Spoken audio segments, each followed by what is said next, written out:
अस्सलाम वालेकुम।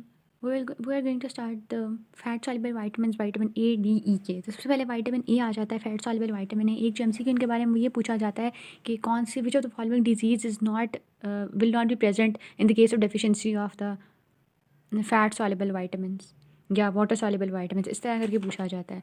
अच्छा, अब जो ये इसके फंक्शंस की अगर हम बात करें तो वीएन रिप्रोडक्शन ग्रोथ वगैरह के फंक्शन परफॉर्म कर रहा होता है और इसके अलावा इम्यून फंक्शन भी परफॉर्म कर रहा होता है। यानी इसके जो 4 फंक्शन हमने यहाँ देख लिए और मेंटेनेंस कर रहा होता है एपिथेलियल टिश्यू के, यानी 5 फंक्शन हमने इसके यहाँ पर देख लिए। ठीक है, vision reproduction growth epithelial tissue maintenance and immune function.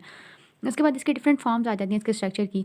अब अगर हम देखें तो रेटिनोल, रेटिनल, रेटिनोइक एसिड और बीटा कैरोटीन की इसकी फॉर्म्स होती हैं। जो रेटिनोल से रेटिनल बनता है, रेटिनल से रेटिनोइक एसिड बनता है और फिर बीटा कैरोटीन जो होती है वो हमारे पास प्लांट डेराइव्ड फॉर्म होती है, जिसे हम प्रो विटामिन ए भी कहते हैं। रेटिनोल जो होता है, जब विटामिन ए स्टीरॉयड हार्मोन के तौर पे काम कर रहा है तो तब रेटिनोल काम कर रहा होता है, और जब एंटीऑक्सीडेंट के तौर पे काम कर रहा है तो तब बीटा कैरोटीन फॉर्म एंटीऑक्सीडेंट के तौर पे काम कर रही होती है। अगर इसकी एब्जॉर्प्शन और ट्रांसपोर्ट की बात करें तो वो हम यहाँ से देखते हैं।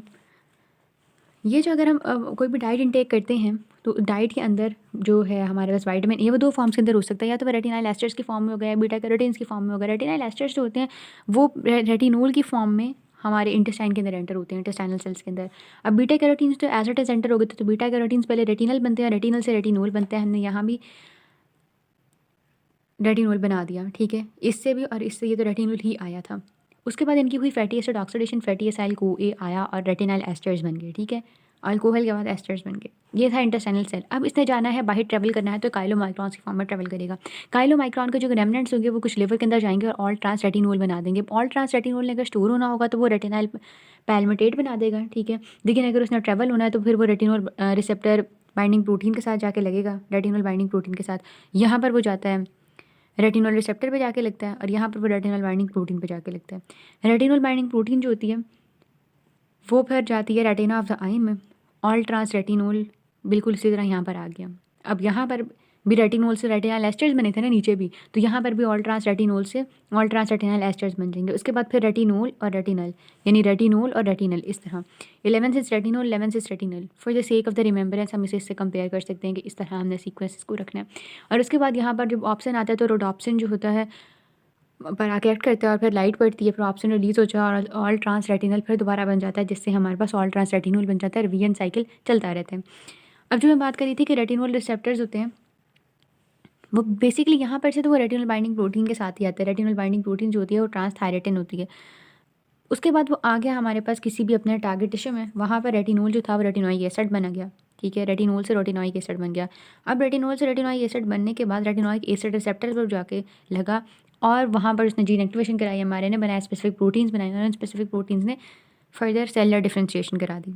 ठीक है, अब अगर हम बात करें मैकेनिज्म ऑफ एक्शन की, कि हमने कहा यहाँ पर जो काम हो रहे हैं तो उन कामों में क्या क्या बातें आ जाती हैं भाई। जीन जो होता है, कैरेटिन का जीन एक्सप्रेशन जो होता है उसके लिए विटामिन ए रोल प्ले कर रहा होता है। इसके अलावा ट्रांसक्रिप्शनल रेगुलेटर्स जैसे स्टीरॉयड के जो रिसेप्टर है, न्यूक्लियर रिसेप्टर या थायराइड हार्मोन या विटामिन डी का रिसेप्टर वगैरह है, तो उसके केस में विटामिन ए रोल प्ले कर रहा होता है। अब विजुअल साइकिल की अगर हम बात देखें यहाँ पर थोड़ी सी, और अगर हम बात करें जी प्रोटीन कपल्ड रिसेप्टर की, तो जो रोडोप्सिन होती है ना वो जी प्रोटीन कपल्ड रिसेप्टर होती है। यहाँ पर हमने देखा कि रोडोप्सिन जो है जब उस पर लाइट आके लगती है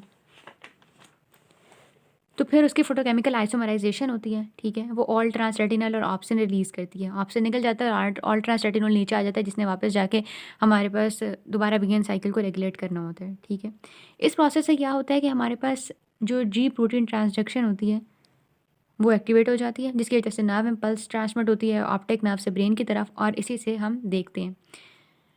इसी तरह का रिएक्शन होता है जो हमें डिफरेंट कलर विजन जो होता है कोन सेल्स के अंदर वो प्रोड्यूस करवा रहा होता है। ये तो हमने रेटिना का विजुअल साइकिल पढ़ा। कह रहे हैं कि जो कलर देखने की कैपेबिलिटी होती है by the help of the cone cells, तो वो भी इसी तरह से हो रहा होता है। उसके बाद एपिथेलियल सेल मेंटेनेंस की हमने बात की थी, तो भाई जो म्यूकस सिक्रेशंस वगैरह होती हैं और जो नॉर्मल डिफ्रेंसिएशन होती है एपिथेलियल सेल्स की, उसके अंदर ये रोल प्ले कर रहा होता है। रिप्रोडक्शन के अंदर भी विटामिन ए रोल प्ले कर रहा होता है। नॉर्मल रिप्रोडक्शन और स्पर्मेटोजेनेसिस के लिए विटामिन ए चाहिए होता है। उसके बाद डिस्ट्रीब्यूशन की बात करें तो लिवर, किडनी, क्रीम, बटर और एग योक के अंदर आ जाता है। लिवर और एग योक एक दूसरे का सोर्स होते हैं। ठीक है, अब हमारे पास वो वेजिटेबल्स जिनका कलर येलो, ऑरेंज और डार्क ग्रीन है वो विटामिन ए का गुड सोर्स होती हैं। इसके आरडीए की बात करें तो हम देखेंगे कि 900 RAE या माइक्रोग्राम जो होता है वो हमारे पास मेल्स के अंदर विटामिन ए का आरडीए होता है। डेफिशिएंसी की अगर बात करें तो डेफिशिएंसी से नाइट ब्लाइंडनेस हो जाती है। नाइट ब्लाइंडनेस सबसे अर्ली साइन होता है विटामिन ई की डेफिशिएंसी का, और ये बहुत इंपॉर्टेंट पॉइंट है, ठीक है। यानी डिम दिखना शुरू हो जाता है, और प्रोलॉन्ग्ड अगर डेफिशिएंसी रही और उसे ट्रीट नहीं किया जा रहा तो फिर ये जो आईसाइट लॉस होता है ये इरिवर्सिबल होता है। उसके बाद आ जाता है ज़ीरोफ्थेल्मिया। ये बेसिकली ड्राइनेस होती है कंजक्टिवा की, जो बेसिकली केराटिन सिंथेसिस इंक्रीज हुई होती है, इस वजह से हो जाती है। अगर तो ये हम अनट्रीटेड छोड़ दें तो कॉर्नियल अल्सरेशन हो जाएगी, ब्लाइंडनेस हो जाएगी और अपेक्स स्कार वहाँ पर बन जाएगा। इसके अलावा भी 3 कंडीशंस हैं जो कि आई से ही रिलेटेड हैं, विटामिन ए की डेफिशिएंसी में होती हैं, जिसमें वाइट डॉट स्पॉट आ जाता है जो कि कॉर्निया के अंदर स्पॉट बन जाता है, और केरेटोमलेशिया आ जाता है, और इसके अलावा ब्लेफराइटिस आ जाता है। ये ऐसा मेंशन नहीं है, जस्ट एज ऑप्शन आते हैं कि vitamin A which of the following चीज़ें नहीं करा रहा होता, तो ये विटामिन ए करा रहा होता है, उसकी डेफिशिएंसी आई मीन, ठीक है। अच्छा, उसके बाद स्किन की कंडीशंस की अगर हम बात करें तो स्किन की कंडीशंस के अंदर आ जाती है एक्नी। मतलब अगर हम देखें विटामिन ए कौन कौन से मसले कॉज कर रहा है, अगर वो डेफिशिएंट है तो एक्नी होगा, ठीक है। एक्यूट प्रोमाइलोटिक लिम्फोसाइट लिको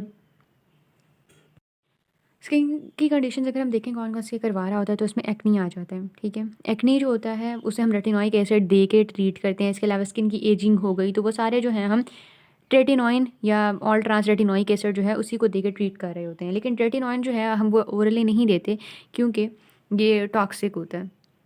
लेकिन हम कुछ कंडीशंस के अंदर इसे ओरली दे रहे होते हैं, जैसे एक्यूट प्रोमाइलोसिटिक जो ल्यूकीमियाज होते हैं उसके अंदर ओरली दे रहे होते हैं, जिनके अंदर स्वेयर सिस्टिक एक्नी होती है तो उनको हम दे रहे होते हैं आइसोट्रेटिनोइन।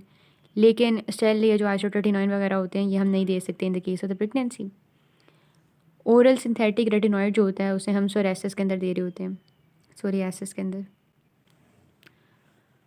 ड्राई इसके अंदर ये होता है कि dry patches, scaly patches produce हो जाते हैं स्किन के ऊपर। अच्छा, उसके बाद आ जाता है रेटिनॉइड की टॉक्सिसिटी।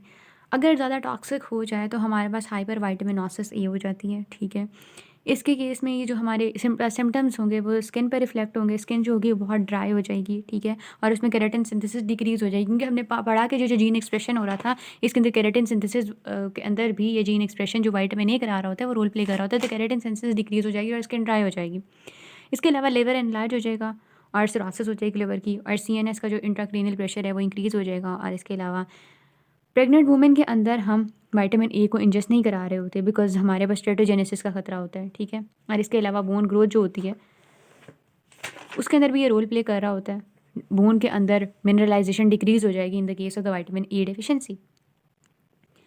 उसके बाद आ जाता है हमारे पास कि वही बात उन्होंने बताई हुई कि आइसोट्रेटिनोइन हमने प्रेगनेंसी के अंदर नहीं देनी होती।